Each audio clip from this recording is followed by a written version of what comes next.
В днешното предаване ще видите: шестото издание на Витоша летен фест успя да събере стотици планински бегачи и колоездачи, желаещи да спортуват на открито. Седмица по-късно се проведе и поредното издание на едно от най-масовите и популярни събития в България – обиколката на Витоша, или известна както Витоша 100. След няколко годишно прекъсване бе възстановена емблематичната колоездачна обиколка на България.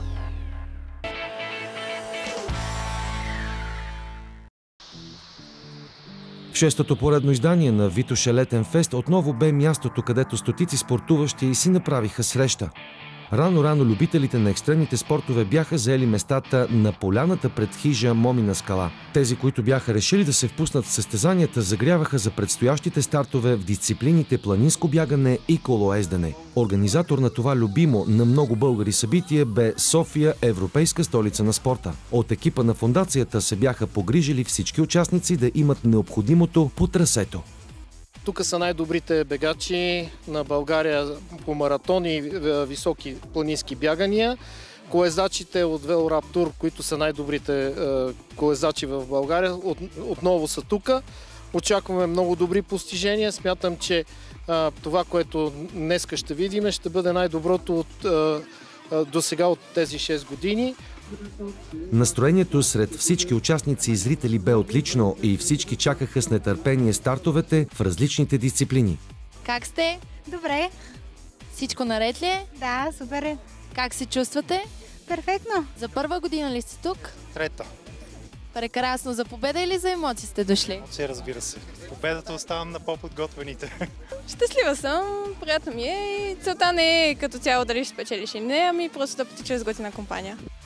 14 км сред неповторимата и уникална природа на планина Витоша си остава незабравимо преживяване. Това обаче не е проблем за доста от участниците, които се оказват сред най-редовните на Витоша летен фест. Имаше и цели семейства, които показаха, че спортът сред природата е нещо незаменимо. Сред участниците в планинското бягане имаше такива, които бяха дошли просто за самата емоция, но имаше такива, които искаха да си тръгнат с възможно най-призовото класиране. Сред тях бяха планинският бегач Шабан Мустафа, асът в кросовите бягания Йоло Николов, звездата на българската атлетика в тези дисциплини Милица Мирчева, миналогодишната победителка Маринела Минева, друга изтъкната наша състезателка Елена Димитрова. С тяхното присъствие състезанието се превърна в едно от най-силните през тази година в България. Чувствате ли се подготвен? Разбира се, готови сме вече да стартираме. Вие сте един от най-сериозните ни участници. Има вече и по-млади от мен, така че аз съм един от тях. Но не сте загубил форма? Не съм загубил. Ще видим днеска на какво ниво сме. Стартът бе даден от организационния секретар на София, европейска столица на спорта Анатолий Илиев, който точно в 11 часа наду сирената и бегачите се впуснаха по трасето.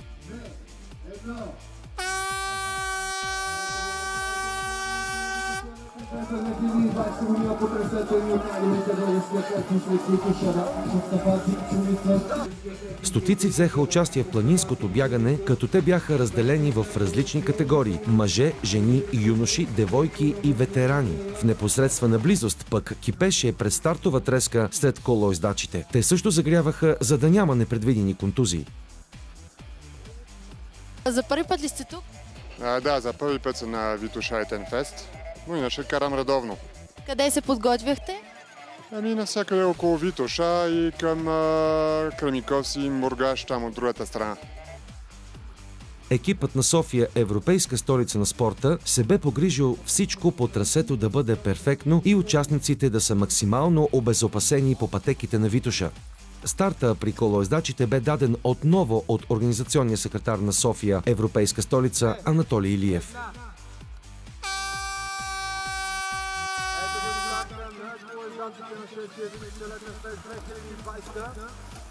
Планинското колоездене предложи сериозно трасе, в което не липсваха и трудни препятствия. Но почти всички, включили се в тази надпревара, знаеха какво ги очаква и бяха подготвени.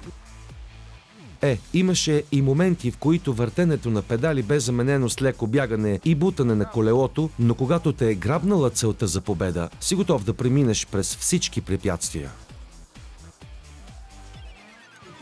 И така неусетно дойде момента, в който финишира и първи участник в планинското бягане. Златото грабна Йоу Николов, който финишира на 31 секунди пред Димчо Мицов. Бронзът бе за Мирослав Спасов. Тримата се движеха в пакет до средата на разстоянието, но преди финала Йоу наложи непосилно за останалите темпо. Друг наш известен планински бегач Шабан Мустафа финишира четвърти, но се утеши с титлата при ветераните.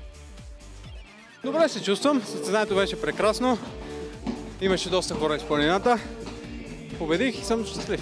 Как ви се стори трасето? Трасето е изключително подходящо за такъв тип бягания, имаше изкачвания и спускания, но беше добре маркирано и приятно трасе, въпреки дъжда вчера. Имахте ли трудности? Ами като че ли, тук в последните метри, когато си уморен, има леко умора, но специално за мен днес беше удоволствие да бягам. При жените най-бърза бе звездата на българската атлетика в тези дисциплини Милица Мирчева. Участничката в маратона на Олимпиадата в Рио 2016 изпревари с минута и половина миналогодишната победителка Мариела Нинева. Трета финишира друга изтъкната наша състезателка Елена Димитрова. Честита победа! Благодаря много. Как се чувствате? Ами леко изморена в момента, но иначе добре. Как ви се стори трасето? Трасето беше супер, беше много добре маркирано, организацията е перфектна. Прекрасно. Добре ви се отразила явно почивката. Да, аз не съм почивала много, но може да се каже. Въпреки пандемията сте във форма. Да, аз бях в Кения, така че аз не съм почивала през това време, но да, всичко е наред. Макар и с спукана гума, големият фаворит при колоездачите оправда очакванията по 21-километровото трасе, наречено Копитото. Александър Алексиев отнесе конкуренцията с повече от 2 минути, въпреки че в третата последна обиколка остър камък разкъса задната му гума. Добрата предварителна подготовка и наличието на подръчни материали обаче му позволиха бързо сам да реагира и да завърши без голяма загуба на време. С второ и трето време от всички участници финишираха съответно стартиралите при ветераните негови съотборници от Велораптор Калин Русев и Виктор Танков. Честита победа! Благодаря много. Как ви се стори трасето? Малко влажно, един от участъците има доста камъни, които са доста хлъзгави и там трябва да сме доста предпазливи. Дори на втората обиколка на спускането спуках гума, се наложи да отремонтирам, но се справих. А конкуренцията?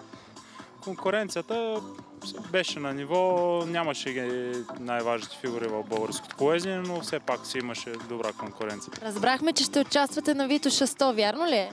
Да, миналата година я спечелих, тази година се надявам отново да я спечеля, безаварийно да финиширам и дори ще се опитам да си подобря времето от миналата година. Шампионът Алексиев е първият човек обиколил с велосипед Витоша за по-малко от 4 часа, след като миналото лято финишира в 100-километровия тур около планината за 3 часа 55 минути 44 секунди. Сега Алекс отново ще се опита да счупи уникалния си собствен рекорд идният уикенд. При жените шампионът на Витоша Летен фест също бе познат. Христина Каципидо изпревари с над 13 минути Виктория Данова, трета е Нели Стоянова.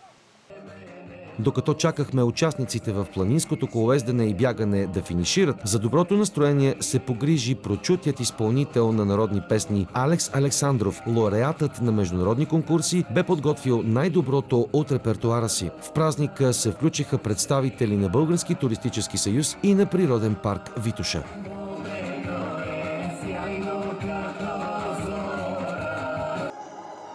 И така, настъпи момента с официалното награждаване. Призьорите бяха наградени от Анатолий Илиев, Анна Петракиева, директор на Природен парк Витоша, Даниел Дуков, спортен директор на феста и Петър Панков, изтъкнат наш ски бегач от близкото минало, двукратен знаменосец на олимпийските ни делегации. Те пожелаха на присъстващите тази годишния празник да затвърди традицията на една важна и полезна за столичани спортна инициатива по кампанията Европейска столица на спорта.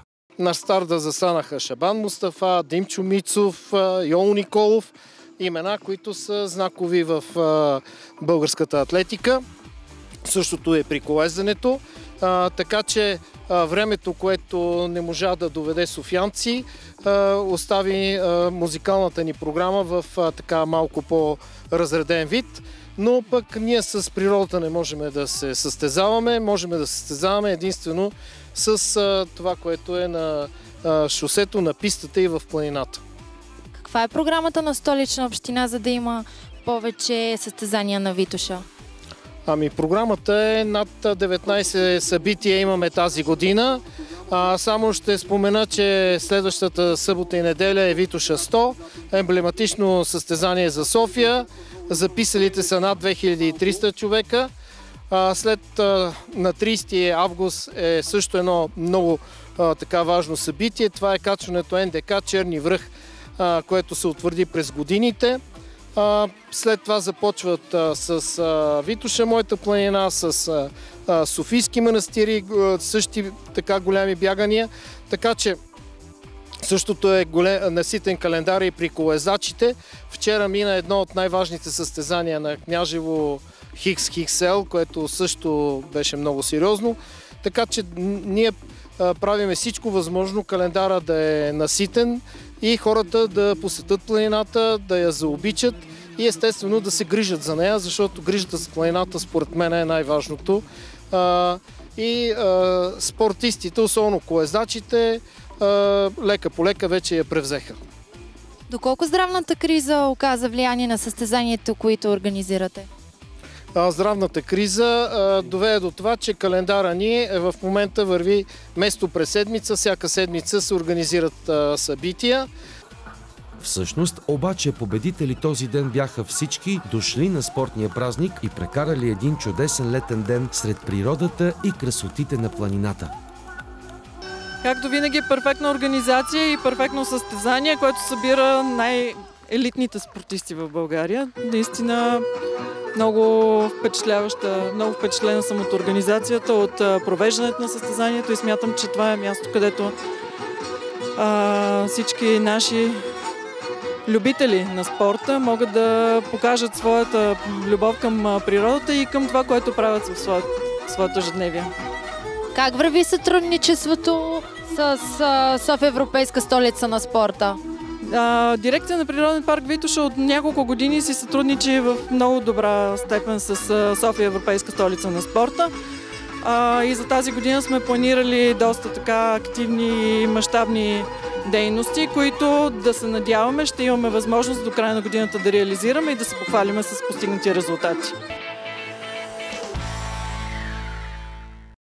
И така, след незабравимите моменти по пътеките на Природен парк Витоша, продължаваме с друго спортно събитие, отново свързано с планината, близост до София. На 25 юли, рано сутринта, тук бе даден стартът на едно от най-масовите и най-мащабните събития, а именно обиколката на Витоша или още по-известно като Витоша 100. Това бе 37-то издание на обиколката на Витоша, като в него по традиция се включват едни от най-добрите атлети и колездачи в България. Организаторите от София, Европейска столица на спорта и главният двигател на събитието Ана Пенчева се бяха погрижили всички участници да са максимално подготвени за поредното екстремно изживяване. Надпреварата бе разделена в 2 дни. В първия ден стартираха колоездачите, като тук бройката на участниците бе над 1700. Още ранни зори, преди изгрева на слънцето пред новата база на Българският футболен съюз Бояна, течеше трескава подготовка. Колоездачите правеха последни приготовления на велосипедите, взимаха се най-необходимите инструменти за евентуален ремонт в полеви условия. По принцип в състезанието се включват много чуждестранни състезатели, но предвид положението около коронавируса, тази година се включиха близо 100, като сред тях предимно служители на редица посолства у нас. Липсата на международно участие обаче мотивира повече българските представители. Всичко наред ли е? Надявам се да бъде добре, да стартираме всички, да финишираме всички. Как се подготвихте по време на пандемия? Трудничко беше малко, поне в началото, но след това почнахме да караме леко по леко в планината и така. На колко години сте? На 12 съм аз. Как се подготвихте? С много тренировки. Какви са ти очакванията? Да съм първа в девойките. Успех ти желая. Мерси. Като във всяко едно състезание имаше и такива, които бяха дошли с една единствена цел – победа. Александър Алексиев, машината, се бе заканил да подобри досегашният рекорд на трасето. Пожелавам успех на всички участници, да се подобри рекорда от миналата година. Времето е прекрасно, така че наистина прекрасни емоции и успех още веднъж. 2, 1.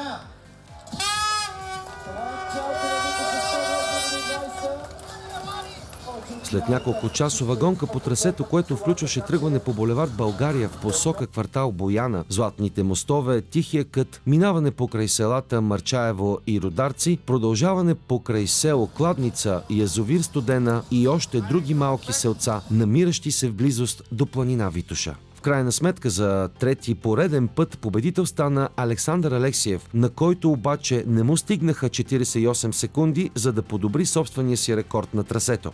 Александър, известен с прозвището Машината, пое лидерството още след първите метри и не го изпусна до края. На първата третина водеше с близо 5 минути, а по средата на разстоянието вече с над 10 минути. Втори и трети неизменно бяха неговите съотборници от Велораптор Владислав Гюров и Калин Русев. Супер, се чувствам. В смисъл и по-уморен съм бил след състезания, просто някой път краката не вървят както трябва. Малко не ви достигна да подобрите рекорда от миналата година. Може би това ще ви мотивира да се справите още по-добре следващата година. Да, така е. Може би ще да го подобря, ако с нощи не е валяло от Чуй Петлово до Ярема. Там беше доста кално на места и имах едно падане, което трябваше да се ремонтирам скорости отзад, защото се изкривиха и там загубих някъде около минута и това ми попречи. При жените Христина Козарева очаквано защити титлата си от миналата година. Състезателката от Велораптор финишира за 5 часа 29 минути и 2 секунди, далеч от рекорда на Анелия Карагьозян от 2016 – 5 часа 12 минути и 11 секунди. Честита победа! Здравейте, благодаря ви! Как се чувствате? Страхотно, много се радвам, че сме тук и че състезанието се проведе. Поздравления за времето от 5 часа и 30 минути. Благодаря. Имам и по-добри времена и се надявам да имам и още по-добри. Имате ли следващи цели за другата година да го подобрите? Да, надявам се с около 25 минути. Как ви се стори трасето? Имахте ли трудности? Не, трасето е страхотно, времето беше добре, много ми хареса и беше страхотно наистина. Супер сензация бе второто място на едва 12-годишната Йоана Вълканова от Олимп, финиширала на 19 минути след шампионката. Трета остана Ивета Костадинова на 39 минути след победителката, която записа средна скорост 18 км в час. Здравей! Здрасти! Честита победа! Мерси! Толкова малка и толкова борбена, как успя? Не знам. Трудно ли ти беше? Как ти се стори трасето? Накрая беше трудно. Но издържа геройски. Да. Доволна ли си? Гордееш ли се с себе си? Да. Браво! Още веднъж честито! Благодаря. Един от най-основните виновници това състезание да го има и да е сред най-многобройните в страната е Ана Пенчева, която не пожали време и средства. Всичко да е на възможно най-високо ниво. Над 2000 колоездачи и 500 бегачи. Само при споменаването на тази бройка състезанието предизвика огромен интерес.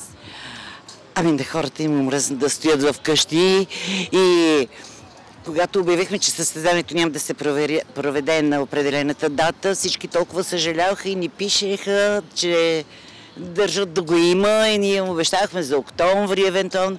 И когато се създаде тази възможност да бъде през юли месец, всички са желани се записват. Те просто го чакат. Това са хора, които всяка година се готвят. Това им е теста за състоянието, физическото състояние и държат да се проведе. И се радвам, че създаде такава възможност. Часове по-късно или по-точно в 0 часа бе стартът на бегачите. Над 500 участника се бяха записали да пробват своите сили в бягането на 100 км. Сред участниците за първи път се появи и рекордьорът по планинско бягане Кирил Николов Дизела, който се бе заканил да прати в историята скоростните рекорди при бегачите. За първи път участвате на Витоша 100? Да, за първи път, но съм бягал трасето доста пъти, така че ми е познато. Разбрахме, че сте се заканил да подобрите рекорда от миналата година. Не, това беше един приятел журналист, който го написа. Аз даже не съм говорил с него, но условията са доста неблагоприятни за подобряване на рекорда. Но въпреки това смятам, че не е невъзможно, така че всичко много скоро ще стане ясно. Дали рекорда ще бъде подобрен. Най-малкият участник до сега в обиколката е 5-годишно момче, изминало 100 км заедно със своя баща. Преди 4 години пък 70-годишен човек завърши дуатлона. Старт на бегачите даде Даниел Дуков, който е спортен директор на Витоша 100.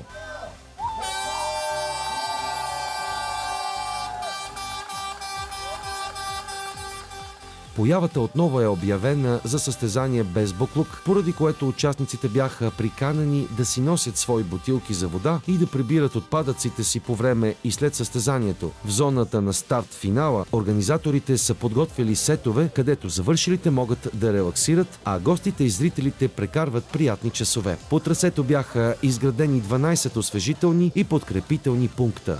При мъжете се заформи основен двубой при шампиона от 2016 година Ивайло Атанасов, който е учител по философия, и прочутият рекордьор в планинските бягания Кирил Николов Дизела. Двамата се движеха рамо до рамо до село Чуипетлово, но там Дизела получи болки от възпалена стара травма и се отказа. Атанасов продължи без да намалява темпото и за да триумфира на финала с лично време 8 часа 18 минути 20 секунди, само на 6 минути от рекорда на трасето. Среброто бе за Стефан Иванов, финиширал 40 минути след шампиона, а бронза заслужи Тодор Георгиев.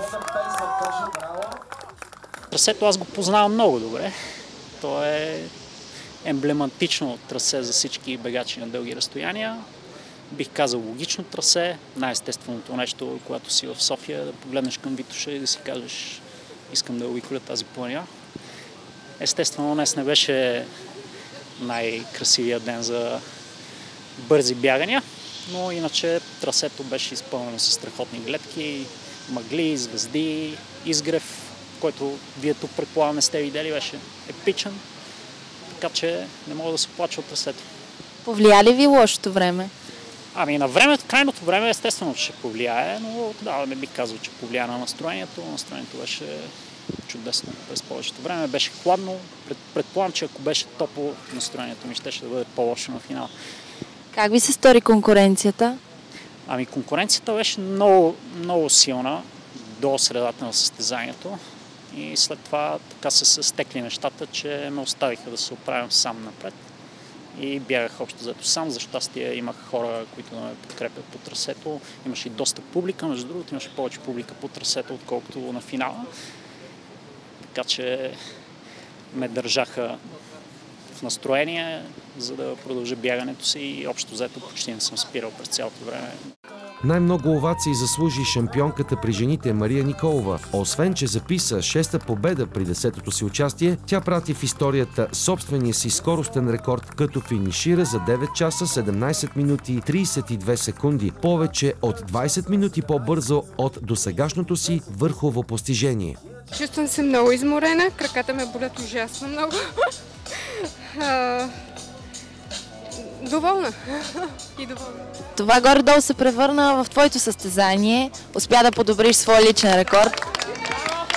Като цяло познавам доста добре трасето. Да. Всички участници в бягането и карането на колела бяха единодушни, че времето прекарано през двата състезателни дни ще остане като един уникален спомен. И най-важното, което трябва да отбележим, всички участници и на Витоша летен фест, и на Витоша 100 спазиха стриктно здравните мерки и предписанията за дистанция. Носеха се задължителни предпазни маски. Всички участници, както и организаторите, се бяха погрижили да има достатъчно количество дезинфектанти.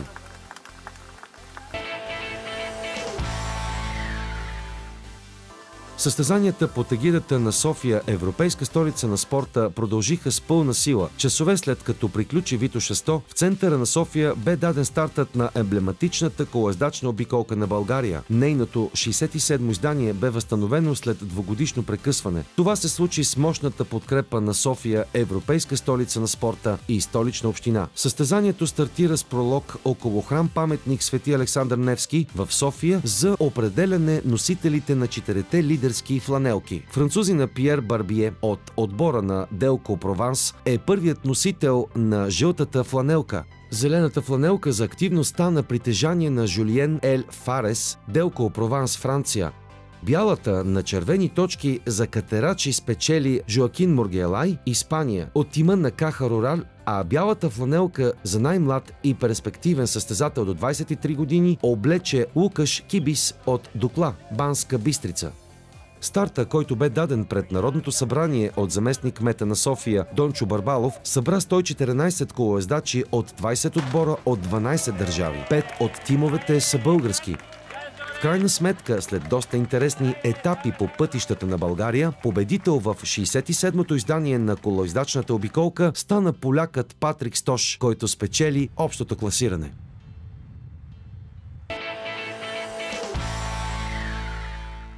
Това обаче не е всичко от събитията, които се организират от София, европейска столица на спорта. До края на годината остават още много спортни мероприятия, а ние естествено ще ви направим съпричастни с всяко едно от тях.